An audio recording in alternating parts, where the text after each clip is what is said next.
Saudi Arabia sent troops into Bahrain on Monday to help put down weeks of protests by the Shi'ite Muslim majority, a move opponents of the Sunni ruling family on the island called a declaration of war.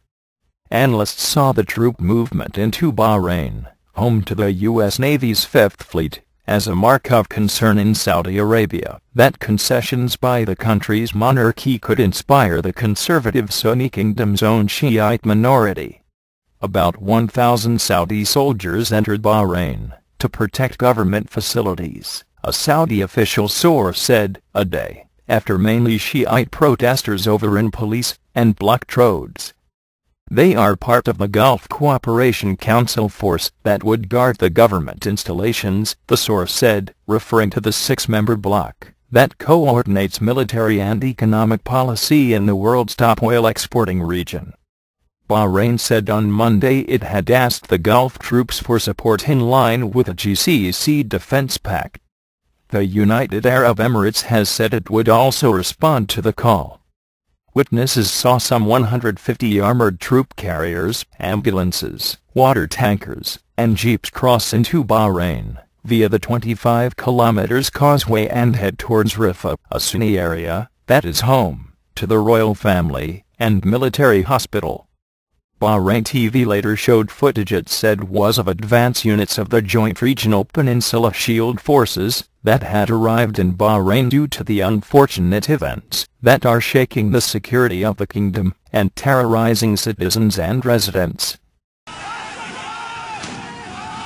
A protester in Bahrain is hit in the chest with a tear gas canister. In one of the most violent confrontations since troops killed 7 people last month, police also used water cannon to break up demonstrations against the kingdom's royal family. Witnesses said rubber bullets were also fired by police. Bahrain is gripped in its worst unrest since the 1990s. For several weeks now, the Shiite majority has held rallies complaining against what it says is discrimination by the ruling Sunni minority. Hours after the clashes, Bahrain's Crown Prince issued a statement renewing assurances to the opposition that national dialogue would address their demands. But with tension escalating, a spokesperson for the protesters said they wanted more positive gestures of reform before sitting down to talks. Analysts and diplomats say the largest contingent in any GCC force would come from Saudi Arabia, which is worried about any spillover to restive Shiites in its own eastern province, the center of its oil industry. Bahraini opposition groups including the largest Shiite party Riffa said the move was an attack on defenseless citizens. We consider the entry of any soldier or military machinery into the Kingdom of Bahrain's air, sea, or land territories a blatant occupation, they said in a statement. This real threat about the entry of Saudi and other Gulf forces into Bahrain to confront the defenseless Bahraini people puts the Bahraini people in real danger and threatens them with an undeclared war by armed troops. The move came after Bahraini police clashed on Sunday with mostly Shiite demonstrators in one of the most violent confrontations since troops killed 7 protesters last month. After trying to push back demonstrators for several hours, police backed off and youths built barricades across the highway to the main financial district of the Gulf banking hub. Those barricades were still up on Monday, with protesters checking cars at the entrance to the Pearl roundabout, the focal point of weeks of protests. On the other side of the same highway, police set up a roadblock preventing any cars moving from the airport towards the financial area. In areas across Bahrain, vigilantes, some armed with sticks or wearing masks, guarded the entrances to their neighborhoods. We will never leave. This is our country, said Abdullah, a protester, when asked if Saudi troops would stop them. Why should we be afraid? We are not afraid in our country. Bahrain has been gripped by its worst unrest since the 1990s, after protesters took to the streets last month, inspired by uprisings that toppled the leaders of Egypt and Tunisia.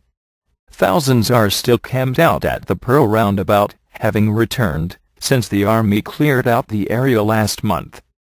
Washington has urged Bahrain to use restraint and repeated the call to other Gulf nations on Monday.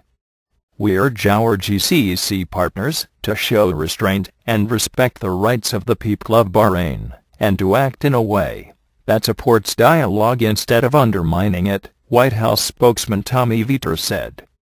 The cost of insuring Bahraini sovereign debt against default rose further on Monday, approaching 20-month highs after Saudi troops entered Bahrain.